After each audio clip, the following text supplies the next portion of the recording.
അവക്കടെ ഒരു ഒടുക്കത്തെ സംശയം. 1 വയസ്സുള്ള തൻ്റെ കുഞ്ഞിന് ഓട്ടിസമാണ് എന്നുള്ള സംശയത്താൽ കഴുത്ത് ഞെരിച്ച് കൊന്നിരിക്കുന്നു സ്വന്തം അമ്മ. വെറും 1 വയസ്സ് മാത്രം പ്രായമുള്ള കുട്ടി സംസാരിച്ചോ നടന്നോ വേറൊന്ന് തിരിച്ചറിയാൻ പ്രായമായിട്ടില്ലാത്തൊരു കൊച്ചു കുഞ്ഞാണ് എന്ന് ഓർക്കണം. ആ കുഞ്ഞിന് ഓട്ടിസമാണെന്ന് എങ്ങനെ നേരത്തെ സ്ഥിരീകരിച്ചു? എങ്ങനെ ആ സ്ത്രീ സംശയിച്ചു? ഈ കുഞ്ഞുമായി സ്വന്തം വീട്ടിൽ ആയിരുന്നു ഈ സ്ത്രീ. ഈ സ്ത്രീയുടെ അമ്മ ജോലിക്കോ മറ്റോ പുറത്തു പോയ സമയം നോക്കിയാണ് ഈ കുഞ്ഞിനെ ഇത്തരത്തിൽ ദാരുണമായി കൊന്നുകളഞ്ഞത്. കൊച്ചുകുട്ടികളെ സ്വന്തം അമ്മമാർ കൊന്നുകളയുമ്പോൾ പറയുന്ന ഒരു വാക്കാണല്ലോ പോസ്റ്റ് പാർട്ടം ഡിപ്രഷൻ. ഇതൊക്കെ എന്നാ ഉണ്ടായത് ഈ വാക്കൊക്കെ? പണ്ടൊക്കെ അമ്മമാർ 5ഉം 10ഉം ഒക്കെ പ്രസവിക്കുന്നു. ഒരുപക്ഷെ ആശുപത്രികളിലല്ലായിരിക്കാം കൂടുതലും. അതുകൊണ്ടായിരിക്കാം അവരിങ്ങനത്തെ വാക്കുകളൊന്നും കേട്ടിട്ട് പോലും ഉണ്ടാവില്ലല്ലോ. ആ അമ്മമാരൊന്നും ഒരു കുഞ്ഞിനെ ഇതുവരെ കൊന്നതായിട്ട് നമ്മൾ കേട്ടിട്ടില്ലല്ലോ. സാധാരണ ഈ പ്രസവശേഷം ഡിപ്രഷൻ എന്ന അവസ്ഥകളൊക്കെ വരുന്നത് ആദ്യത്തെ കുഞ്ഞൊക്കെ ഉണ്ടാകുമ്പോഴായിരിക്കാം കൂടുതലും. ഈ സ്ത്രീക്ക് 8 വയസ്സുള്ള വേറൊരു കുട്ടിയുമുണ്ട്. ഈ സ്ത്രീയുടെ മാനസിക നില നേരത്തെ മുതൽ ശരിയല്ല എന്നായിരുന്നു.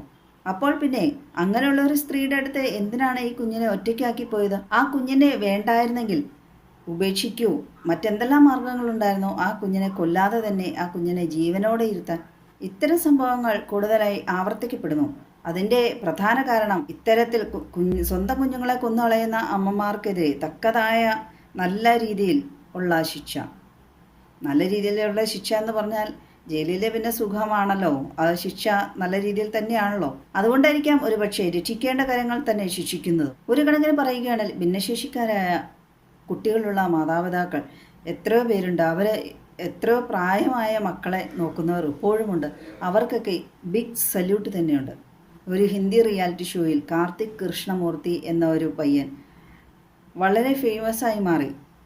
പാട്ടിനോട് കമ്പമാണ് ആ കുട്ടിക്ക്. അതുപോലെ മലയാളത്തിൽ തന്നെ റിയാലിറ്റി ഷോയിൽ സുകേഷ് കുട്ടൻ എന്നൊരു പ്രശസ്തനായ ഓട്ടിസം ബാധിച്ച ഒരു പയ്യനുണ്ടായിരുന്നു. അങ്ങനെ എത്രയോ പേരുണ്ട്. ദുഗാടിൻ്റെ സ്ഥാപനത്തിൽ എത്രയോ ഇതുപോലെ ഭിന്നശേഷിക്കാരായ സകലകലാ വല്ലഭന്മാരായ കുട്ടികളുണ്ട്.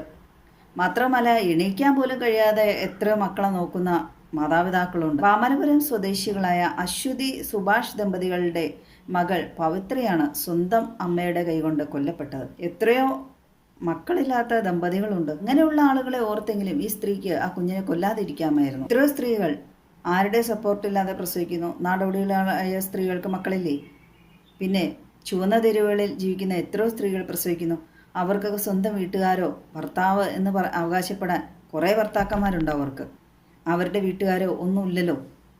അവർക്കൊക്കെ ഈ പോസ്റ്റ് പാർട്ടം ഡിപ്രഷൻ എന്ന ഒരവസ്ഥ വരണ്ടേ പ്രസവശേഷമുള്ള? അവർ പോലെ എന്ത് തരം കുട്ടികളെയാണെങ്കിലും വളർത്തുന്നു. ഭിന്നശേഷിക്കാരോ ആണെങ്കിലും അല്ലെങ്കിൽ ഇതെല്ലാം ഉണ്ട്. ഈ സ്ത്രീക്ക് അമ്മയുണ്ട് എന്ന് പറയുന്നു.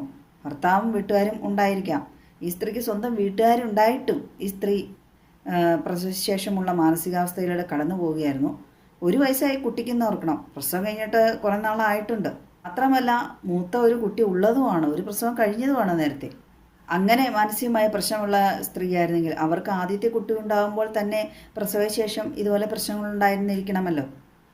അപ്പോൾ തീർച്ചയായും വീട്ടുകാരുടെ ഒരു ശ്രദ്ധ രണ്ടാമത്തെ കുട്ടി ഉണ്ടായിക്കഴിയുമ്പോൾ ഈ സ്ത്രീയുടെ മേൽ വേണ്ടതായിരുന്നു. ഇതാണെങ്കിലും ഈ കൊച്ചുകുട്ടികളെ കൊല്ലുന്ന സ്വന്തം അമ്മമാർക്കെതിരെ കർശനമായ നടപടികൾ ഉണ്ടാകുവാൻ തക്ക നിയമങ്ങളോ എന്തെങ്കിലും ഒന്ന് പ്രാബല്യത്തിൽ വരേണ്ടതാണ്.